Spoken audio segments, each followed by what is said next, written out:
Every day I wake up, wake your ass up. The Breakfast Club. Y'all finished or y'all done? We are the Breakfast Club. Let's get in some front page news. Now some quick sports and Monday Night Football. The Bears beat the Commanders 25-24 and the Falcons beat the Bills 24-14. In Major League Baseball, the Dodgers beat the Brewers 2-1. They lead the series 1-0. And the Mariners beat the Blue Jays 10-3. They lead that series 2-0. All right? What's up, Mimi? Hey, girl. Peace, Hey, Mimi. welcome back, MV. Good morning, everyone. Good morning. All right, well, we start this morning in the Middle East, where President Trump just wrapped up a fast-moving trip, calling it a historic dawn of a new era. Now, the president, he signed a U.S. brokered peace deal in Egypt alongside key leaders from Israel and across the region, marking the official end of the 2-year war between Israel and Hamas. Now, Trump says the agreement will not only end the fighting in Gaza, but could reshape the Middle East, calling it his most significant foreign policy achievement yet.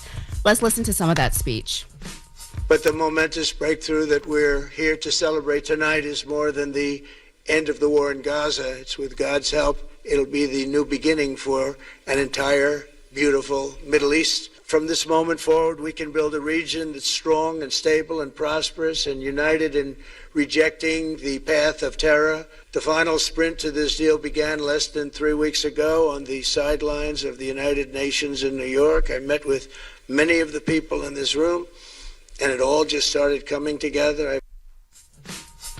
So, as part of that deal, the last 20 living Israeli hostages held by Hamas were released yesterday, and they were released in exchange for the freedom of 1,900 Palestinian prisoners. Now, President Trump declared the war over, but experts warn the peace may be very fragile. The deal requires Hamas to give up its weapons, something many believe will be difficult to enforce. And while celebrations took place in Israel and in Egypt, Gaza's future remains uncertain. After 2 years of relentless airstrikes, much of the region is in ruins, and humanitarian groups say rebuilding could take decades. But back here at home, the deal is drawing rare bipartisan praise. Former presidents Biden, Clinton, and Obama are all applauding the release of the hostages and the pause in fighting, with Biden calling it a long overdue moment of relief and a chance for civilians in Gaza to rebuild their lives. So Yeah, I mean, listen, let's hope so. I hope they maintain peace. I'm glad the hostages came home, and I hope they both keep a ceasefire. Yeah. But it is kind of strange though, right? Because Hamas feels Israel shouldn't exist, and the current Israeli government, Bibi and them, they don't want a two-state solution. So what is peace going to actually look like long term? Yeah, and that's what they're still trying to find out, because it's like a 20-point deal. And so right now they're still like on the first phase. And so who knows, as this keeps going on, Charlamagne, what this will look like. So we will continue to follow that. And a warning this morning for the 42 million families who rely on SNAP benefits, better known as food stamps. States are alerting recipients that big changes are coming. So a November 1st deadline is approaching for states to comply with the new One Big Beautiful Bill, a sweeping law that passed this summer that completely overhauls the SNAP program. Now, the program helps low-income Americans put food on the table, but with federal spending on SNAP being cut by $186 billion over the next decade, experts warn that many could lose access. Now, one of the biggest challenges targets what they call able-bodied adults without dependents. So to keep their benefits, they now have to prove that they're working 80 hours a month, or they're in school or in a training program. Now, without that proof, their benefits will stop after 3 months. Now, that rule used to only apply to people between the ages of 18 to 54. It now applies to anyone under 65. And then just a few more exemptions. So only parents with children under 14 are excused from that work rule that I just mentioned. Before, it was 18. And veterans, people without stable housing, young adults leaving foster care will also now have to follow that work rule. So the law is just changing for anyone who can receive SNAPs.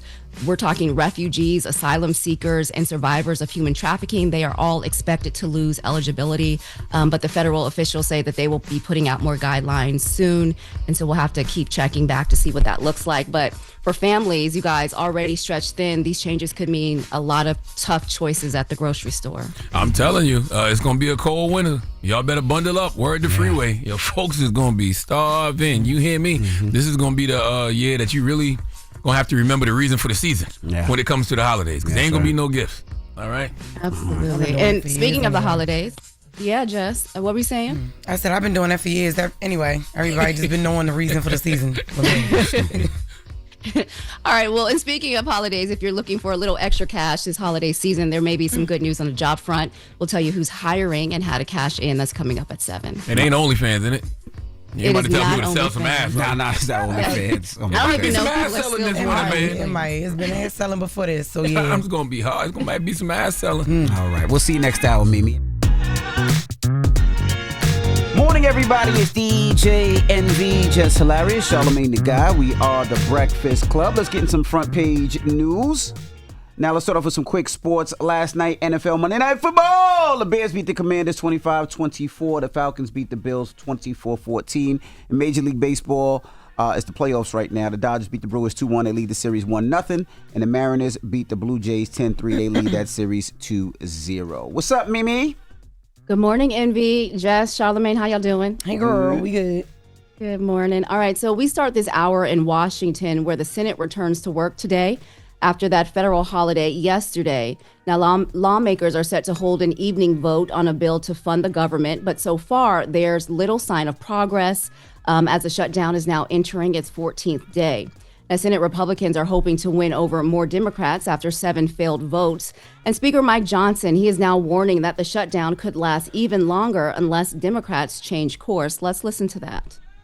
We're barreling toward one of the longest shutdowns in American history unless Democrats drop their partisan demands and pass a clean, no-strings-attached budget to reopen the government and pay our federal workers. This marks the 3rd week that Democrats have blocked paychecks to our troops. They blocked pay for 2.2 million federal workers, and they held critical services that the American people rely upon in limbo.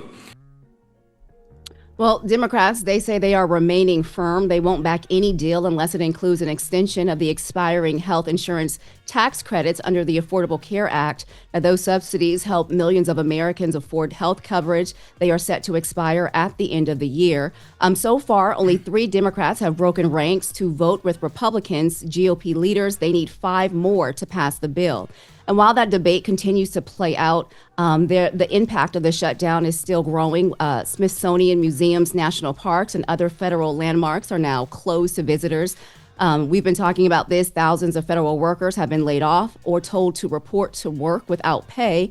And airports, they're facing longer lines. Envy, you were just in the airport. How was your in and out with TSA and all of that? Because we've been talking about the flight delays and the shortages, and on what did that look like? It wasn't difficult at all for me, but I do have clear and pre-check, so I got right through. I will say, when you come from other countries, like I said, I flew back from China, it was a lot easier. Like, they have a lot of the facial recognition stuff, so you're not standing in line as long. It's like they move people through that airport in China so fast. Yeah. But here it's a lot more difficult. You're sitting down, they're talking to you. Like, it's a lot longer, but I would say internationally, when I hit some of these international airports, they're so advanced with technology, it makes it so much easier. Okay.